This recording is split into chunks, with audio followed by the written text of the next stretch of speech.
सर्वत्र प्रभू श्री रामचंद्राच्या प्राणप्रतिष्ठेचा उत्साह पाहायला मिळतोय। अंबरनाथ पश्चिम नवीन भेंडीपाडा येथील नवजवान मित्रमंडळ आणि छत्रपती मित्रमंडळ तसेच हिंदू युवा यांच्या वतीने प्रभू श्री रामचंद्रांच्या प्राणप्रतिष्ठेनिमित्त महाप्रसादाचं आयोजन करण्यात आलं होतं। यावेळी उद्योजक विश्वजित करंजुले पाटील यांच्या हस्ते महाप्रसादाचं वाटप करण्यात आलं। आजचा जो दिवस आहे तुम्ही बघू शकता, पूर्ण अंबरनाथ मध्ये जिकडे तिकडे बघितलं तर पूर्ण भगवं वातावरण झालेलं आहे आणि सगळ्या नागरिकांना म्हणजे भारताचे जेवढे पण नागरिक आहेत ते सगळ्यांना आज गर्वाचा दिवस आहे। जे 500 वर्षापूर्वी आपलं जे राम मंदिर हे बाबरच्या माध्यमातून तोडण्यात आलं होतं, आज ते 500 वर्षानंतर आज ते राम मंदिर पुनर्वसीकरण करून पुन्हा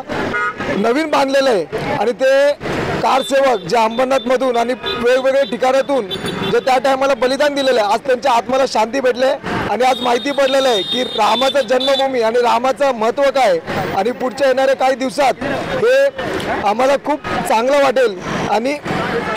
आज तुम्ही युवा लोकांमध्ये बघू शकता जे उत्साह आहे आणि एक छोटंसं वाटतं तुम्हाला की दिवाळी साजरं होतंय सेम तसं। आणि आज आम्ही नवजवान मित्रमंडळ व छत्रपती मित्रमंडळ यांच्या वतीने महाप्रसादाचं आयोजन पण केलं होतं आणि आम्हाला एवढं अनुमान नव्हतं की आमचे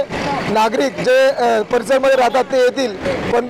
सुमारे 400 ते 500 लोकांना महाप्रसादाचा लाभ घेतलाय आणि ते पाहून आम्हाला खूप असं वाटतं की जे आज आम्ही जे प्रयत्न केलं होतं की नागरिकांना काहीतरी नवीन आणि समाजामध्ये जागृत निर्माण करायचं ते आज पूर्ण झालेलं आहे। म्हणून मी सगळे युवा लोकांना आणि माझ्या मित्रांना मी धन्यवाद देतो की त्यांनी हे सगळे कार्यक्रम आयोजन केलं आणि योग्य वेळी आपल्या सगळ्यांनी साथ देऊन एवढा मोठा कार्यक्रम आम्ही पूर्ण केला, त्याच्यामुळे आम्ही सगळ्यांना मी धन्यवाद देतो। 500 वर्षापूर्वी जे बाळासाहेबांनी राम मंदिर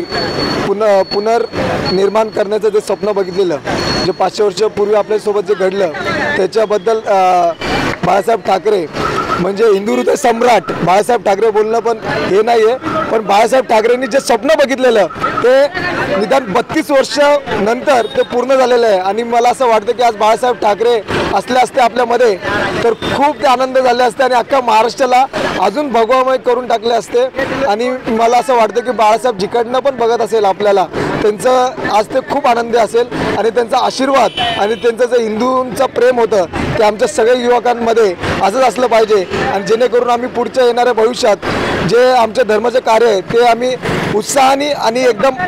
चांगल्या प्रतीने आम्ही ते पार पाडलं पाहिजे। म्हणून बाळासाहेबांचा आशीर्वाद आणि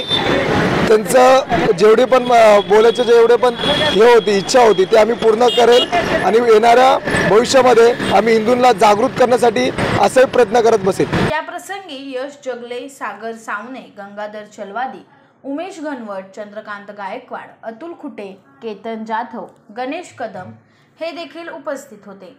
जय जय श्री राम, छत्रपती शिवाजी महाराज की जय, छत्रपती शिवाजी महाराज की जय, जय श्री राम, जय श्री राम, जय श्री राम।